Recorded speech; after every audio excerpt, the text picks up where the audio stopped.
chinois, japonais, français, allemand. Ce n'est pas possible. Il faut de la protection. Il faut de l'accompagnement. Il faut de la facilitation à l'accès au financement. Il faut aussi, dans le cadre des partenariats, souvent nous nous déplaçons. Il y a beaucoup de retombées. Aujourd'hui, nous avons énormément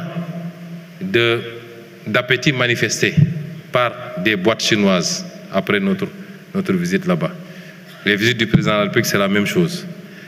Mais nous essayons d'encadrer en poussant à un partenariat, à des jointes ventures avec nos industriels. Ça vaut également pour le domaine du BTP, qui est une forme d'industrie, transfert de technologie, joint venture, etc. Maintenant, le souci, c'est que d'habitude, notre secteur local n'a pas les épaules suffisamment larges pour pouvoir gérer tout seul des chantiers d'une certaine envergure. C'est ce travail-là, avec le FONSIS, avec toutes les autres organisations, et les réformes que nous voulons faire, que nous voulons engager, qui permettra certainement de vous accompagner. Les hydrocarbures, oui, j'ai parlé tout à l'heure de l'accès. Je n'ai pas parlé de renégociation dans le domaine des hydrocarbures. Pour le moment, je n'en parle pas. J'ai parlé juste d'un droit légitime que nous avons à accéder à la production d'hydrocarbures locales en attendant de travailler à un certain nombre de choses, notamment la possibilité de regrouper l'intégration de tous les blocs gaziers, parce qu'on parle de GTA, Yaya Teranga, pour pouvoir avoir accès aux produits de manière à casser totalement le prix de l'énergie au Sénégal. C'est un élément important. Je crois qu'en 2026, nous aurons les premiers, je l'espère, je le crois même fermement, parce que nous avons fait ce qu'il fallait faire. Et nous ne voyons pas pourquoi nos partenaires nous empêcheraient d'accéder à cet approvisionnement en gaz local. L'objectif principal, c'est de renforcer le gaz to power, le gaz to industry, comme dit le ministère de l'Industrie, mais également l'énergie domestique, de réduire le coût de l'énergie des ménages. Maintenant, nous avons beaucoup d'autres, notamment la mise en place progressive du réseau gazier sénégalais à partir de 2027.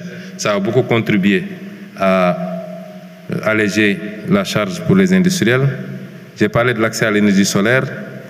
Il y a l'accélération du projet SAR 2.0 qui va impacter très positivement, et la contractualisation avec l'État sur des durées beaucoup plus longues. C'est autant de choses que nous voulons faire pour accompagner les champions locaux, qui doivent avoir d'abord une préférence, la préférence sur le marché local, la préférence par rapport à d'autres producteurs qui sont étrangers. Monsieur Ndir des BTP, il parle de... J'ai répondu partiellement parce que, vous savez, moi, j'essaie d'être cohérent. Quand j'étais opposant, je me disais, d'accord, sur des segments où notre secteur privé n'a pas la technologie, où n'a pas les capacités financières, il nous faut trouver le moyen de faire venir des investisseurs. Mais comment faire pour que ça se fasse avec notre secteur privé?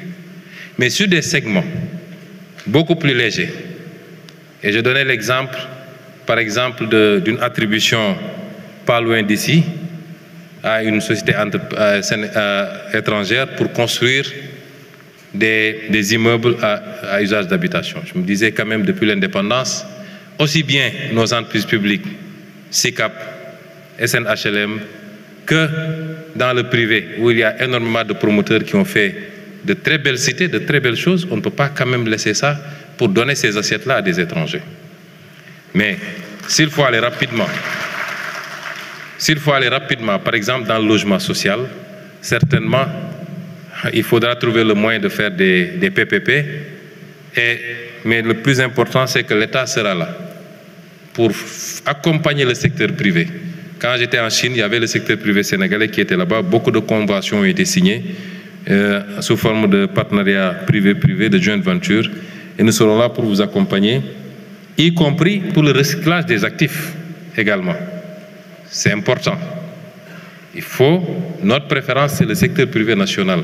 Si on doit recycler un actif portuaire ou aéroportuaire, etc., la préférence, c'est le secteur privé national. Il faut qu'on commence à y travailler.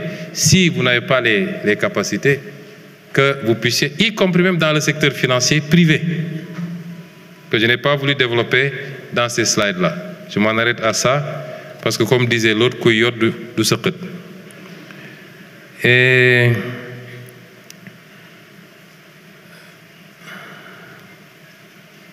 M. Ousmane Sy a parlé du secteur informel, la concurrence rude, la formalisation, ainsi de suite. Je crois que j'ai parlé beaucoup de la formalisation. Le secteur informel aujourd'hui, vous savez, une bonne partie, peut-être 80% ou 90% du secteur informel n'est informel que de nom. L'informel se définit par l'insaisissabilité. Un ambulant fait de l'informel. Mais quelqu'un qui a un magasin, qui a un compteur d'électricité, qui a un téléphone fixe, qui a une adresse où on peut le trouver, n'est pas informel. Et malheureusement, tous ces gens-là, on les met dans l'informel. Ils sont informels par le refus de formalisation, donc statutairement, mais physiquement, ils ne sont pas informels. Et c'est ces activités-là qui doivent rapidement migrer vers le secteur formel. Nous allons mettre en place des plateformes de facilitation à la formalisation, parce qu'il y a énormément d'avantages à se formaliser également. Les guichets uniques et beaucoup d'autres mesures d'accompagnement. Je crois que lors des assises de l'industrie et du commerce, tous les accords qui ont été trouvés, notamment pour l'accompagnement des PME-PMI, nous allons les mettre rapidement en exécution, en espérant maintenant que de l'autre côté, il y aura la volonté. Parce que l'État peut mettre tout le dispositif qu'il faut, tant que les gens refuseront de se formaliser, par crainte, parce qu'ils pensent qu'ils seront dans des fichiers, ils devront payer des impôts, etc., ça va être très difficile. Il y aura la phase communication, discussion. Et je suis d'accord avec vous au moins sur une chose, et ça doit aller avec notre politique industrielle. Il faut protéger notre artisanat local. On produit beaucoup de choses dans les villages artisanaux, à Ngaï, partout. Si on permet, nit ñi mën a dem andil ñu ay carax yu ñu defaree dëkk bu ma bañee tudd nga xam ne boo ko solee 1 mois mu dagg, mais mën nga ko jënd à 500 francs. Au lieu d'aller acheter bu Ngaï nga xam ne mën nga ko sol peut-être 3 ans parce que der bu dëgër la, ça posera problème. Il nous faut protéger nos secteurs productifs. Et c'est ça, avec une communication aussi pour que les Sénégalais consomment de plus en plus sénégalais. Nous faisons l'effort, hein? Nous, le président de la République, moi-même, même si on s'habille costume, cravate, on a cravate, costume, chemise, c'est fait ici, au Sénégal. L'une des priorités, c'est le développement de l'industrie textile, justement. Ça entre toujours dans ce cadre-là. Donc aujourd'hui, il nous faut des politiques de protection. Là où nous avons de la production, même embryonnaire, il nous faut, par des taxes et des surtaxes, décourager plus ou moins l'importation pour permettre à ce secteur-là de pouvoir se développer, occuper le marché local et peut-être exporter plus tard. Mais si vous ne produisez pas, ce n'est pas la peine de protéger. Parce que boba nit ñi duñu am luñu sol, duñu am luñu lekk. Li nga soxla bu dee matul mënoo ko produire ci réew mi, tu es obligé d'aller le chercher autre part également. Et donc le premier défi, c'est le défi de la productivité, de la production, la performance dans tous les secteurs, l'agriculture, l'élevage, la pêche, les ressources naturelles. Ensuite, la transformation. Le tertiaire vient après parce qu'on aura de quoi distribuer et peut-être exporter. Je crois avoir Pape Natango Mbaye, oui, sur le handicap. Nous sommes très sensibles au handicap. Yow modèle nga, exemple nga. Daaw jotoon naa dalal à la primature ay xale yuy jàng ànd ak